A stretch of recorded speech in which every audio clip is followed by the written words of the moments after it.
Ron and Amy were in a sexless marriage. Their sex life was almost non-existent.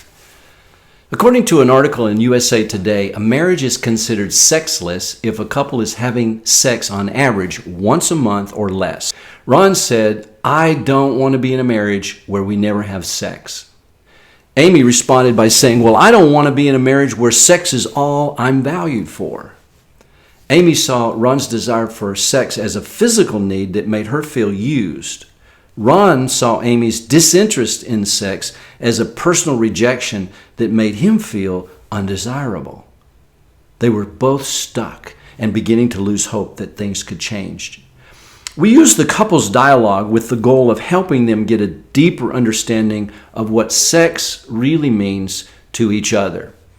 Underneath Ron's need for sex was a deeper need, the need to be desired physically by Amy.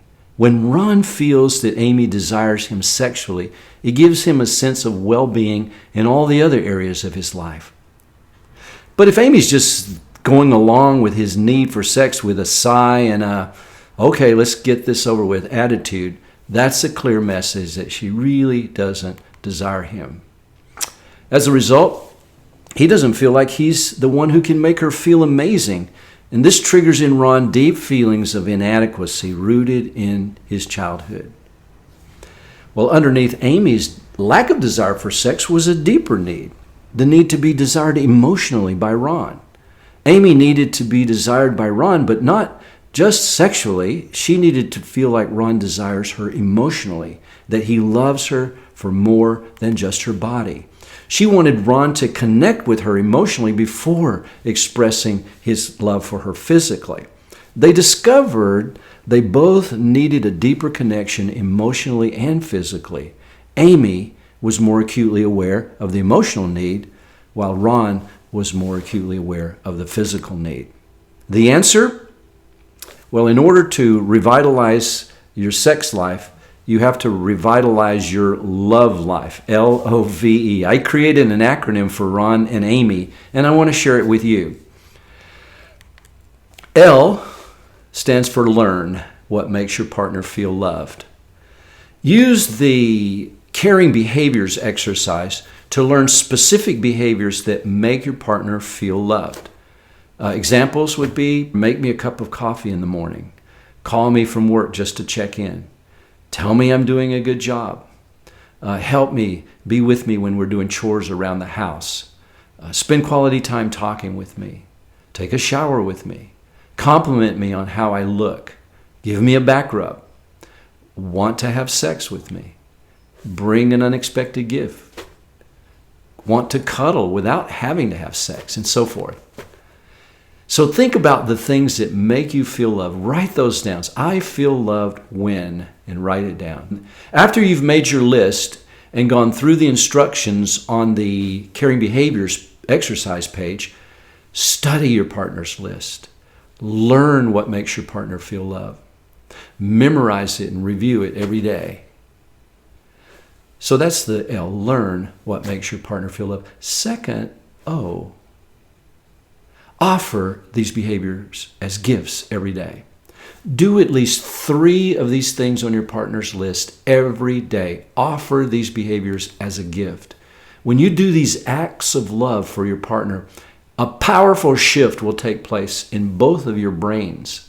Feelings of love and romance are rekindled in your partner because you're hitting the bullseye. You're doing exactly what makes your partner feel loved. Not only that, feelings of love and romance are rekindled in you, not just your partner. But when you do these things for your partner, that feeling of love and romance is recreated in you because your unconscious brain, your lower brain, it thinks you're doing these behaviors for yourself. It feels good, and it rekindles your own loving and romantic feelings for your partner. So, even if you don't feel love for your partner right now, just begin offering these behaviors as gifts every day. And soon your loving and romantic feelings will rekindle and become as strong and even stronger than before. So learning what specific behaviors make your partner feel love and then offering them every day is a great start toward revitalizing your sex life. V is for voice your sexual desires and needs. As for Amy, this meant to communicate why she had lost her desire for sex and what would help her recover that desire. And so they had dialogues where she was able to talk about that. And as he went forward, she talked about how the caring behaviors that Ron was doing were making her feel loved and were starting to rekindle her sexual desire for him. And for Ron, this meant to begin communicating what he wanted sexually. At first, he had to go slowly and not insist that Amy do something she wasn't ready to do. But eventually, they both could express things they wanted sexually that they had never shared with each other before. So the final step is E, express your appreciation for your partner. Appreciation dissolves criticism and negativity. It also helps you to begin to see your partner as a source of pleasure rather than a source of conflict. The more you share your appreciations with your partner, the more your feelings will follow and the more love you will feel for your partner. And of course, this will help fuel a growing sexual desire for each other. So share what you appreciate in 3 areas. Here's how appreciations go.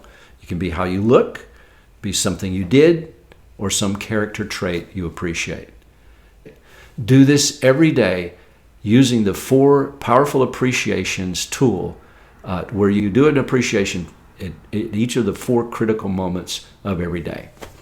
So follow this 4-step formula for love, L-O-V-E, and I'm confident that you can be on your way to revitalizing your sex life.